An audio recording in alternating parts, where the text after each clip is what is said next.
Hello बच्चों, कैसे हैं आप लोग। आशा करता हूं आप सभी स्वस्थ होंगे, मस्त होंगे और पढ़ाई में कंप्लीटली व्यस्त होंगे। हम लोग डिस्कस करें रिफ्लेक्शन ऑफ लाइट, और रिफ्लेक्शन ऑफ लाइट में हमने लेंसेज को अच्छी तरीके से डिस्कस कर लिया था, लेंस फार्मूले को अच्छी तरीके से देख लिया था और मैग्निफिकेशन को अच्छी तरीके से पढ़ लिया था। ठीक है, और हाँ, हमने सारे केसेस भी डिस्कस कर लिए थे कि लेंस में अलग अलग प्लेसेस पे ऑब्जेक्ट रखने पर इमेज कैसे कैसे फॉर्म होता है, वो सबको देख लिया था। आज हम स्टार्ट करने वाले हैं क्या, पावर ऑफ लेंस। एक्चुअल में पावर ऑफ लेंस क्या होता है, ये नई चीज क्या आ गई सर, पावर ऑफ लेंस, इसके बारे में अच्छी तरीके से जानेंगे। और हम इस वीडियो में करने वाले हैं numericals based on lens formula और मैग्निफिकेशन एंड लेंस फार्मूला के ऊपर जो क्वेश्चंस होते हैं उनके बारे में डिस्कस करेंगे। तो चलिए स्टार्ट करते हैं बिना टाइम वेस्ट किए अपना lecture.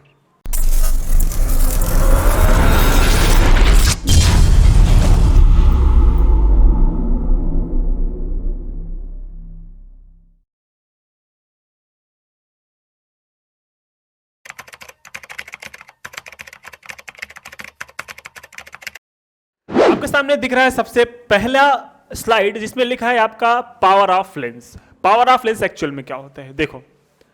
The power of lens is defined as the reciprocal of its focal length. It is the represented by the letter P. The power P of a lens of a focal length F is given by P is equal to 1/F। मतलब क्या बोला गया है कि किसी भी lens के focal length को अगर हम यूनिवर्स कर दें, उल्टा कर दें, तो जो अपनी क्वांटिटी आएगी वही होती है पावर ऑफ लेंस। इतना क्लियर। अगर किसी ऑब्जेक्ट की, अगर किसी लेंस की जो फोकल लेंथ है वो 10 मीटर है, क्या है 10 मीटर, तो हम उसको 1/10 कर देंगे, तो जो वैल्यू 0.1 आई वो 0.1 क्या हो गई, वो 0.1 अपना पावर ऑफ लेंस हो गया। पावर ऑफ लेंस की यूनिट होती है डायोप्टर। क्या होती है, डायोप्टर। लेकिन हाँ, जो एफ हो वो मीटर में होना चाहिए, तभी पावर ऑफ यूनिट क्या होता है, power of unit of power क्या हो जाएगा, यूनिट ऑफ पावर हो जाएगा आपका डायोप्टर। इतना क्लियर। आप बोलोगे जी सर इतना क्लियर, तो मैंने यही बोला, the SI unit of the power lens is dioptre. It is denoted by D. जहां पे डी लिखा है समझ लो डायोप्टर। इफ, अब यहां से इंपॉर्टेंट चीज स्टार्ट हो रही है, if F is expressed in a meters, then the power is expressed in a diopters. Thus, one diopter is the power of the lens whose focal length is 1 meter. चलो, कभी कभी पूछ लेता है एग्जामिनर कि what is the one diopter, तो आप क्या करोगे कि one diopter is the power of lens whose focal length is 1 metre, मतलब one diopter is equal to 1 metre inverse. The power of a convex lens is the positive and that of the concave lens is negative. ध्यान से सुन लो फिर से, the power of convex lens is क्या होता है, positive and the concave lens is negative.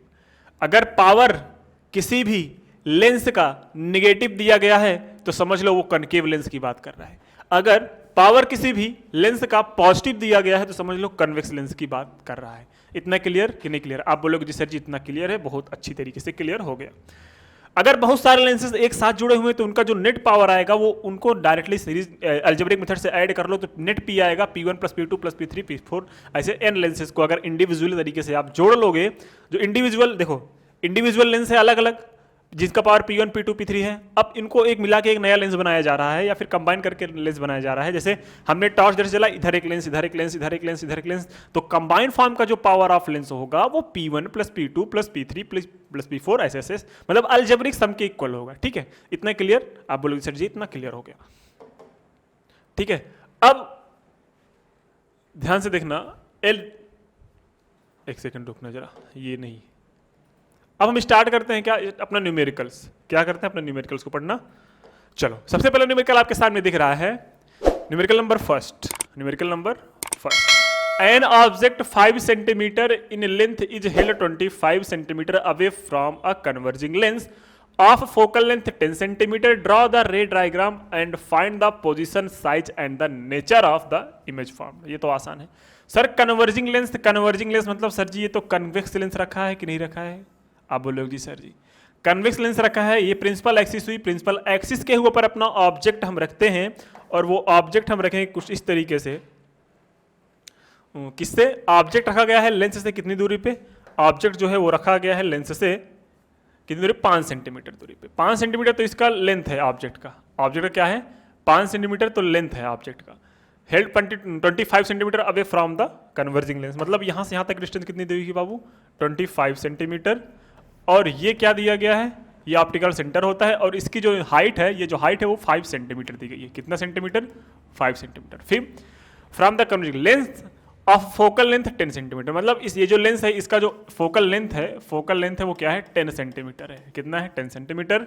Draw the रे diagram and the find the position and size and the nature of the image form.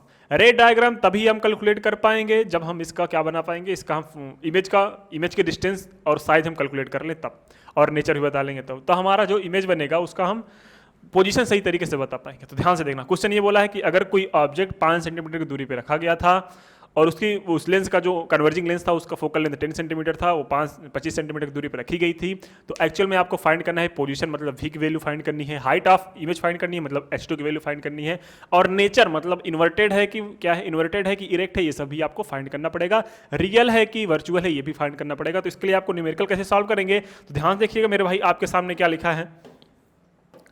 सबसे पहले हम कैलकुलेट करेंगे focal length दिया गया, फोकल लेंथ दिया गया है, v की वैल्यू दिया गया है, क्या दिया गया है? f दिया गया है, कितना? f दिया गया है 10 सेंटीमीटर, u की वैल्यू दी गई है 25 सेंटीमीटर, क्या दिया गया है? 25 के सेंटीमीटर। अच्छा, v की वैल्यू नेगेटिव आएगी पॉजिटिव, उसकी वैल्यू बाद में कैलकुलेट करेंगे, लेकिन ये जितनी वैल्यूज हैं सारी नेगेटिव होगी, तो f हो जाएगा 10 सेंटीमीटर, u हो जाएगा -25 सेंटीमीटर।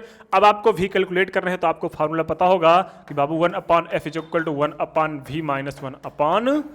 इसमें वैल्यू में आप वैल्यू कैलकुलेट कर लोगे तो आपका v की वैल्यू आ जाएगा, और जब v की वैल्यू आ जाएगा वो नेगेटिव आएगा कि पॉजिटिव आएगा वो डिपेंड करेगा इसको सॉल्व करने पे। तो चलिए सॉल्व करते हैं। आपके सामने सॉल्यूशन दिख रहा है कुछ इस टाइप का, देखना ध्यान से। ये सॉल्यूशन है पिछले वाले क्वेश्चन का, देखो क्या दिया गया था। ऑब्जेक्ट डिस्टेंस हमने बोला था ना -25 सेंटीमीटर, क्योंकि क्या है, ऑब्जेक्ट को हम लेंस के इस साइड रख रहे हैं। ऑब्जेक्ट की हाइट कितना है? हाइट ऑफ साइड मतलब h1 की वैल्यू 5 सेंटीमीटर है। फोकल लेंथ हमने 10 सेंटीमीटर क्यों लिया? सॉरी, हमने वहां पे माइनस लिया था, क्यों लिया था देखो ध्यान से। यहाँ पे देखो, जो मैंने लेंस इधर लिया था ये, तो फोकल लेंथ एक्चुअल में f1 तो इधर होगा ना, ये इसका फोकल लेंथ किधर होगा? लाइट सबसे पहले इस पे इंसिडेंट हो रही है कि नहीं हो रही है? आप बोलोगे सर जी जब लाइट इंसिडेंट इस पे हो रही है तो इसका फोकल लेंथ इधर होगा कि नहीं होगा? आप बोलोगे जी सर जी फोकल लेंथ इधर होगा, ये F1 हो गया, और इसका ये F2 हो गया। ठीक है, पहले जो इंटर करेगा उसका फोकल लेंथ उस साइड होगा, तो उस साइड होने का मतलब फोकल लेंथ इधर की बात कर रही है, फोकल लेंथ इधर की बात करी, मतलब ये वैल्यू पॉजिटिव होती है कि नहीं होती है? आप बोलोगे जी सर ये तो वैल्यू पॉजिटिव होती है, इसलिए वहां पे वैल्यू क्या ले गई है? पॉजिटिव ले गई है। तो इसको ध्यान से रखना। According to the lens formula, ये देखो हमने बताया था 1/v minus 1/u equal to 1/f होता है। वैल्यू कैलकुलेट करके यहाँ पे क्या आएगा? 3/50, v इक्वल टू 50/3 करके, क्योंकि ये 1/v की वैल्यू 3/50 है, तो 50/3 मतलब 16.67 अप्रॉक्स लगभग सेंटीमीटर आएगा। तो ये पॉजिटिव वैल्यू शो कर रहा है, मतलब वैल्यू क्या मिल रही है? इमेज जो बन रहा है उसी साइड बन रहा है, और जब वैल्यू पॉजिटिव शो करे तो मतलब वो क्या बनेगा बाबू? रियल बनेगा कि वर्चुअल बनेगा? तो आप बोलोगे सर जी सॉरी क्या बनेगा? इन्वर्टेड बनेगा, और इन्वर्टेड का मतलब रुको बता रहे हैं। पॉजिटिव साइन क्या शो कर रहा है? देखो लेंस इधर बना रहा है ना, लेंस पॉजिटिव इधर होता है और इधर नेगेटिव होता है। अगर v की वैल्यू आपकी पॉजिटिव आई मतलब क्या हो रहा है? v की वैल्यू पॉजिटिव मतलब ऑब्जेक्ट की जो इमेज बन रहा है वो क्या बन रहा है? रियल बन रहा है। क्या बन रहा है? रियल। अगर इमेज इधर बनता तो क्या बनता आपका? वर्चुअल बनता। क्या बनता? वर्चुअल बनता। आप बोलोगे जी सर जी इतना तो क्लियर है। अच्छा, जब कन्वेक्स लेंस में ऑब्जेक्ट रियल बनता है तो उल्टा बनता है कि नहीं बनता? वो सर कैसे? आपने तो ऐसे बता दिया। अच्छा, मैं प्रैक्टिकली बताऊं तो जब आप इसका मैग्निफिकेशन निकालेंगे तो मैग्निफिकेशन नेगेटिव आएगा, और जब मैग्निफिकेशन निकालने के बाद जब आप हाइट ऑफ ऑब्जेक्ट निकालोगे ना तो हाइट ऑफ ऑब्जेक्ट नीचे, हाइट ऑफ इमेज आएगा नीचे की ओर, हाइट ऑफ ऑब्जेक्ट मतलब नीचे की ओर। तो ऑब्जेक्ट अगर नीचे की ओर आ रहा है तभी तो नेगेटिव आ रहा है, क्योंकि जब नेगेटिव आएगा तो हाइट ऑफ ऑब्जेक्ट अगर नेगेटिव आ गया तो मतलब ऑब्जेक्ट नीचे की ओर जा रहा है, और जब ऑब्जेक्ट की इमेज नीचे की ओर जा रहा है तो मतलब इमेज उल्टा है कि नहीं है? आप बोलोगे जी सर जी। तो यहाँ पे इन्होंने मैग्निफिकेशन निकाला, क्या निकाला?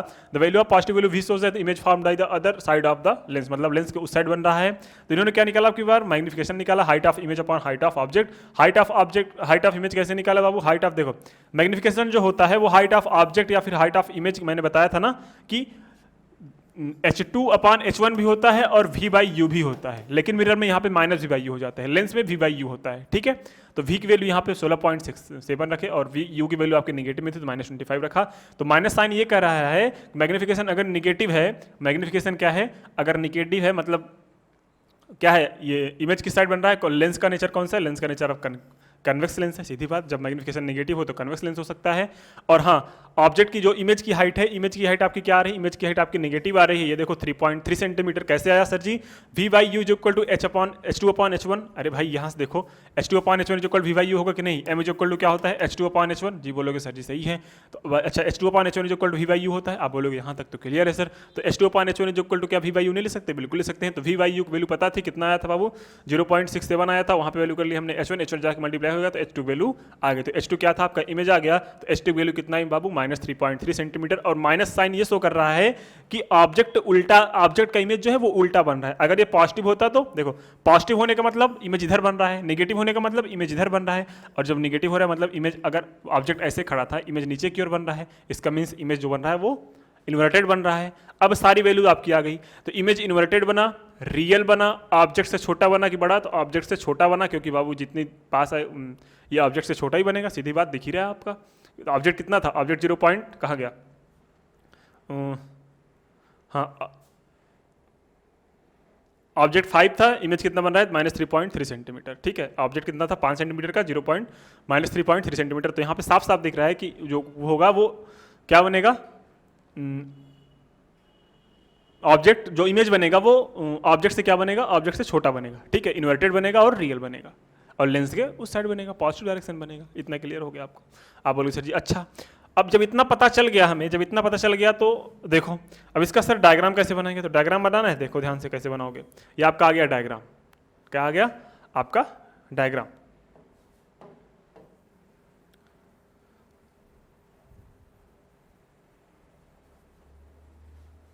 देखो ऑब्जेक्ट 25 सेंटीमीटर की दूरी पर रखा गया था, 5 सेंटीमीटर ये हो गया, क्योंकि देखो F1 तो आपका फोकस कितना था 10 सेंटीमीटर, 10 दूना 20 मतलब 2F1 से भी आगे ही होगा, क्योंकि 25 है तो इससे थोड़ा आगे होगा, तो 25 यहाँ पे आ गया। हाइट कितना था ऑब्जेक्ट का 5 सेंटीमीटर, ये दूरी गई ऐसे लाइन पैरेलल गई, इससे जाके इंटरसेक्ट हुई हुई। और जब जितना ऑब्जेक्ट इधर आएगा उतना इमेज भी इधर खिसकेगा, तो ये कितना बना बाबू, ये बना आपका 3.3 सेंटीमीटर नीचे की ओर। और जब इसका इमेज फॉर्म बनाएंगे तो ऐसे बनेगा, क्योंकि आपने पढ़ा है कि जब ऑब्जेक्ट इनफाइनाइट और 2F1 के बीच में कहीं रखी हो तो जो इसका इमेज बनता है वो कहाँ कहाँ बनता है, सॉरी कहाँ कहाँ बनता है, फोकस और 2F1 के बीच बनता है, मतलब फोकस और सेंटर ऑफ कर्वेचर के बीच में ही कहीं पे बनता हुआ दिखाई देता है। चलिए चलते हैं नेक्स्ट क्वेश्चन पे, नेक्स्ट क्वेश्चन को सॉल्व करने की कोशिश करते हैं। आपके सामने दिख रहा है a concave lens of a focal length 15 centimetre form an image 10 centimetre from the lens, how far is the object placed from the lens, draw the direct diagram. बाबू बहुत सही है, एकदम आसान है, मतलब फिर भी वही फाइंड करना ही, अब की बार यू की वैल्यू फाइंड करनी है। देखो तो फोकल लेंथ आपको 15 सेंटीमीटर दिया गया है, इमेज डिस्टेंस आपको भी -10 सेंटीमीटर दिया गया है। अकॉर्डिंग टू लेंस फार्मूला हमने क्या निकाल लिया, हमने यू की वैल्यू कैलकुलेट कर लिया, कितना है -30 सेंटीमीटर यू की वैल्यू कैलकुलेट कर लिया, बहुत आसान है।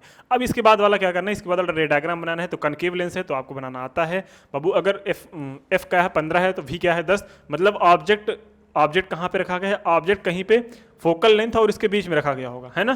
तो फोकल लेंथ इसके बीच मतलब क्या, देखो फोकल -15 था, देखो -15 ये हो गया इधर, फोकल लेंथ -15 मतलब ऑब्जेक्ट पहले, ये पहला मिरर है ना, देखो ध्यान से, कनकेव में पहले लेंस का पहला जो मिरर इधर लगा था उसका फोकल इधर लग रहा था। लेकिन जब कनकेव की बात करेंगे, ये तो कन्वेक्स का था, कन्वेक्स में इसका कर्व किधर था, इधर था, तो फोकल इधर आएगी।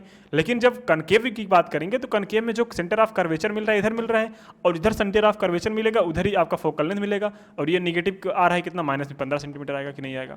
और ऑब्जेक्ट रखे कितने पे है निकालना है, और इमेज कितना बना रहे हैं, इमेज जो है वो बना रहा होगा 10 सेंटीमीटर मतलब ऑब्जेक्ट इमेज इधर बना रहा है, तो मतलब क्या है, ऑब्जेक्ट कितने बना रहा है बाबू 10 सेंटीमीटर। तो आपको पता होना चाहिए कि जो कनकेव लेंस होता है इमेज इधर ही बनाता है, अधिकतर केस में 10 सेंटीमीटर है ना, तो 10 सेंटीमीटर इधर बन गया, और नेगेटिव में बना रहा है, चलो ठीक है।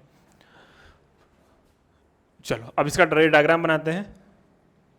देखो बाबू एकदम आसान है, आपको डरना नहीं है ना, आप लोग डर जाते हो, ये सब बहुत आसान क्वेश्चन है, डरना मना है। तो देखो यहाँ पे रखे हम एक ऑब्जेक्ट को हमें कहाँ पे रखना है पता ही नहीं था, लेकिन हमने ऑब्जेक्ट रखा, यहाँ पे जाके इमेज कहाँ फॉर्मेशन बन रहा है, इधर बन रहा है, तो इमेज कहाँ पे बन रहा है बाबू, इमेज की लोकेशन हमें पता थी कि फोकल लेंथ से तो छोटा ही बन रहा है, मतलब अगर फोकल लेंथ आपका 10 है 15 है तो यहाँ कहीं पे 10 आएगा, तो 10 के बीच में इमेज बन रहा है, मतलब इमेज यहाँ पे बनने का मतलब आपको पता होना चाहिए, जब इमेज यहाँ पे कब बनता है, जब ऑब्जेक्ट कहाँ पे रखा हो, जब ऑब्जेक्ट 2F1 पे रखा हो, तभी जो इमेज बनता है वो F1 और सेंटर के बीच में कहीं बनता है। बात समझ में आई? अगर आपने पढ़ा होगा रे डायग्राम ऑफ द लेंस तो आपको वहाँ पे समझ में आ गया होगा। एक्चुअल में कभी कभी पूछ लेता है कि नहीं तो आपको न्यूमेरिकल ही देगा, ठीक है, न्यूमेरिकल ज़्यादा सॉल्व करने के लिए देता है, बाकी सब ये सब नहीं देता। लेकिन अगर पूछ लिए तो क्या करोगे, अगर आपसे पूछ लिए तो क्या करोगे, ठीक है। चलिए नेक्स्ट क्वेश्चन पे चलते हैं, नेक्स्ट क्वेश्चन देखते हैं क्या है, ठीक है। An object is placed at A distance of 10 centimetre in front of a convex mirror of focal length 15 centimetre, find the position and the nature of the image. देखो क्या क्या दिया गया है, एक ऑब्जेक्ट जो है प्लेस दिया गया है किस पे, 10 centimetre from a convex mirror, mirror है, ठीक है, मिरर है, मतलब ये मिरर हो गया, ठीक, ये मिरर वाला क्वेश्चन आ गया यहाँ पे, ध्यान देना, ये मिरर हो गया, ठीक। कौन सा मिरर है, कन्वेक्स मिरर, कन्वेक्स मिरर है, चलो कन्वेक्स मिरर का ये हो गया, और ये बोला था लेंस वाला क्वेश्चन, डाल दिया मिरर वाला, चलो ठीक है। Of 10 centimetre, distance of 10 centimetre मतलब डिस्टेंस 10 सेंटीमीटर यहाँ पे रखा गया है, 10 सेंटीमीटर डिस्टेंस है यहाँ से यहाँ तक की, ठीक है। From a convex mirror if the focal length of 15 centimetre, मतलब इसका फोकल लेंथ जो है वो 15 सेंटीमीटर है, इज इक्वल टू 15 सेंटीमीटर है। Find the position and the nature of the image. चलो भाई ठीक है, तो सही है, कैलकुलेट करते हैं। तो यहाँ पे मिरर फार्मूला नहीं लगेगा, यहाँ पे देखो, ये यहाँ पे सॉल्यूशन आपका दिख रहा है, देखो ये क्या है, यहाँ पे हमने वी की वैल्यू कैलकुलेट कर लिया, वी की वैल्यू देखो, एफ इज इक्वल टू क्या लेंगे बाबू, एफ इज इक्वल टू 15 लेंगे क्योंकि लेंस मिरर के उस साइड है ना, एफ इज इक्वल टू 15 ले लेंगे, यू इज इक्वल टू क्या ले लेंगे, -10 ले लेंगे, ठीक है। According to the mirror formula, आपको पता है मिरर फार्मूला में यहाँ पे क्या हो जाता है, प्लस हो जाता है। इन सबको कैलकुलेट करने के बाद अपना जो नेट आंसर आएगा वो 1/6 आ जाएगा। कैलकुलेट करना तो आता है ना फ्रैक्शन, अब फ्रैक्शन तो मैं नहीं सिखाऊंगा, 1/6 हो गया। वी इज इक्वल टू कितना है, 6। वी क्या बताता है भैया, वी बताता है इमेज के डिस्टेंस, क्या बताती है, इमेज के डिस्टेंस। इमेज के डिस्टेंस किससे, इमेज के डिस्टेंस बताती है आपकी कहाँ से बाबू, मिरर से, मिरर से, अगर लेंस होगा तो लेंस से, मिरर बनाएगा तो मिरर से। तो वी वैल्यू आपका 6 सेंटीमीटर, सर जी पॉजिटिव आ रहा है, नेगेटिव सर जी पॉजिटिव आ रहा है, मतलब वैल्यू जो बनेगी, जो इमेज बन रहा है उसके उस साइड बन रहा है, क्या बन रहा है, मिरर के पीछे बन रहा है, मिरर के पीछे। जब मिरर के पीछे कोई चीज़ बनता है तो वो क्या बनेगा बाबू, वर्चुअल बनेगा, सीधी बात, क्या बनेगा, वर्चुअल बनेगा। तो हमारे बात यही, मतलब ये वर्चुअल बन गया इमेज। मैग्निफिकेशन निकालेंगे तो मैग्निफिकेशन मतलब क्या, वी वाई यू वैल्यू क्या, प्लस 0.6, मतलब लार्ज बनेगा कि छोटा बाबू, रेशियो बढ़ रहा है कितने, 0.6 फैक्टर से, मतलब वो क्या बन रहा है, मतलब इमेज जो बनेगा वो सीधा बनेगा। देखो भाई ये वैल्यू पॉजिटिव क्या शो कर रही है बाबू, इमेज रियल बन रहा है और बड़ा बन रहा है, और क्या बन रहा है, वर्चुअल बन रहा है। इमेज क्या बन रहा है, वर्चुअल बन रहा है, बड़ा बन रहा है, और किस साइड बन रहा है, इन लार्ज इनसे बन रहा है, ठीक है। बस वही हो गया, क्या था, कुछ नहीं था बाबू। मतलब लेंस मिरर का तो एकदम आसान क्वेश्चन है ना, कुछ नहीं, बस आपको वही दो फार्मूले रटने हैं। M is equal v by u, किसके लिए, माइनस इसलिए है क्योंकि यहाँ पे मिरर है, लेंस होता तो वी बाई यू हो जाता, और मिरर फार्मूला आपको रटना है 1/v plus 1/u is equal to 1/f। और लेंस में क्या होता है, लेंस में क्या होता है, 1/f is equal to 1/v minus 1/u, और मैग्निफिकेशन क्या होता है, h2/h1 is equal to v by u. हाँ या ना, आप बोलोगे जी सर यहाँ तक क्लियर है, यहाँ तक बाबू। अगर मैं न्यूमेरिकल की बात करूँ ना तो न्यूमेरिकल एकदम हलवे हलवे न्यूमेरिकल है, एकदम समझ लो ये, ठीक है। चलो नेक्स्ट क्वेश्चन क्या है, एन ऑब्जेक्ट इस 5.0 centimetre length placed the distance of the 20 centimetre front of the convex mirror. फिर देखो मिरर आ गया, मिरर आ गया, आप कर लेना, ठीक है, आसान है। मिरर वाले क्वेश्चन मैं नहीं बताने वाला क्योंकि यहाँ पे मैं लेंस का बोला था तो इसने क्या डाल दिया, इसमें मिरर डाल दिया।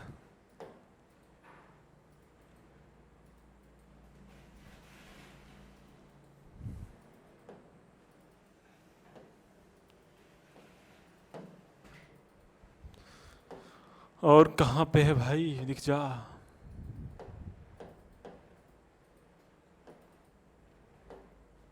पावर का लेंस कोई डाला ही नहीं है। देखो एक क्वेश्चन दिख रहा है यहाँ पे, जरा ध्यान से देखना इधर, ये आपको एक क्वेश्चन दिख रहा होगा, है ना, ये 16 वाला।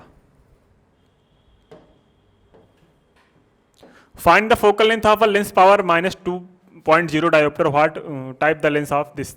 माइनस है तो माइनस मतलब कौन सा लेंस होगा बाबू, कनकेव लेंस। कनकेव मैंने बोला था, माइनस अगर होगा तो कनकेव होगा, माइनस अगर होगा तो कनकेव होगा, ठीक है। माइनस होगा तो कनकेव होगा, और प्लस हुआ तो कन्वेक्स होगा। माइनस हुआ तो कनकेव हुआ, प्लस हुआ तो कन्वेक्स होगा। और हमें ये बताना है बाबू इसका फोकल लेंथ क्या होगा। देखो ध्यान से, जो पावर ऑफ लेंस होता है वो क्या होता है, पावर ऑफ लेंस जो होता है वो होता है 1/f के, और यहाँ पे पावर ऑफ लेंस दिया है -2.0, ये हो जाएगा 1/f, तो 1/f क्या हो जाएगा 1/2 है ना, 1/2 मतलब क्या 0.5 क्या मीटर में आ गया। और माइनस है, माइनस मतलब क्या, किसकी फोकल लेंथ माइनस में होती है, पहले वाली बाबू कनकेव की, है ना। चलो तो कनकेव लेंस हो गया और निगेटिव फोकल लेंथ, कनकेव है निगेटिव फोकल लेंथ, मैंने बताया ही, बस हो गया। देखो आसान क्वेश्चन है, बस आपको ऑब्जर्वेशन करना है, ऑब्जर्वेशन के थ्रू आपने अगर कॉन्सेप्ट अच्छी तरीके से सीखा है ना तो न्यूमेरिकल्स आसान से बन जाएंगे। इस चैप्टर के न्यूमेरिकल इतने आसान आते हैं, बस आपको फ्रैक्शन सॉल्व करना आ जाए तो आप मैग्नीफिकेशन निकाल सकते हो, ऑब्जेक्ट की डिस्टेंस निकाल सकते हो, इमेज की डिस्टेंस निकाल सकते हो, बहुत सारी चीज़ें हैं जो आप कैलकुलेट कर सकते हो। तो आई होप इतना क्वेश्चन आपके लिए सफिशिएंट है। 5-6 क्वेश्चन मैंने करा दिया और पिछले वीडियो में मैंने कराया भी है मिरर वाले में, तो मिरर वाले क्वेश्चन वहाँ से कर लेना जाके आप, ठीक, और लेंस वाले यहाँ पे कर लेना। अभी जब आपका रिवीजन सीरीज आएगा तो उसमें हम सिर्फ न्यूमेरिकल्स करेंगे। देखो न्यूमेरिकल्स आपके ज़्यादा आते हैं लेंस से, तो लेंस से वही आएगा, बार बार वही पूछेगा कि ऑब्जेक्ट डिस्टेंस, लेंस की डिस्टेंस, वो हम क्वेश्चन अलग PDF आएगी, ठीक है, वहाँ से आप डिस्कस करोगे, क्योंकि अभी रिवीजन सीरीज अभी अगर वो क्वेश्चन करा देंगे तो भाई काम खराब हो जाएगा, भूल जाओगे। तो ये आपके विभो सर तो कराए ही हैं, विभो सर ने NCERT के सीरीज में कराई हैं। मैं क्या करूं, मैं आपको थ्योरी कंप्लीट करा रहा हूं, और हाँ मेरी एक रिवीजन सीरीज आएगी, जैसे आपका एग्जाम आएगा उसमें, उस टाइम में आप क्या कर लेंगे, उस टाइम में आपका कंप्लीट न्यूमेरिकल्स कराया जाएगा, MCQ कराया जाएगा, खूब सारे क्वेश्चन कराएंगे। बस हाँ मेरा पर्पज़ ये है आपको थ्योरी कंप्लीट अच्छी तरीके से आ जाए, ठीक है, जितनी भी थ्योरी है वो अच्छी तरीके से आप सीख लो, और साथ साथ न्यूमेरिकल्स करते जाओ, थोड़ा बहुत टच करते चले जाओ। हाँ न्यूमेरिकल्स को टच करना सीख गए तो आपको न्यूमेरिकल्स को सॉल्व करना दिक्कत नहीं होगा, ठीक है। चलिए आज के लिए इतने रखते हैं, मिलते हैं नेक्स्ट वीडियो में। हाँ नेक्स्ट वीडियो में हम डिस्कस करने वाले हैं human and I colourful world, वो जो नया चैप्टर है आपके NCERT में दिया गया है, तो वो चैप्टर अगर आपको अच्छी तरीके से पढ़ना है तो नए वीडियो में आना ना भूलें। चलिए आज के लिए इतना रखते हैं, मिलते हैं नेक्स्ट, तब तक के लिए जय हिंद, bye bye and thank you.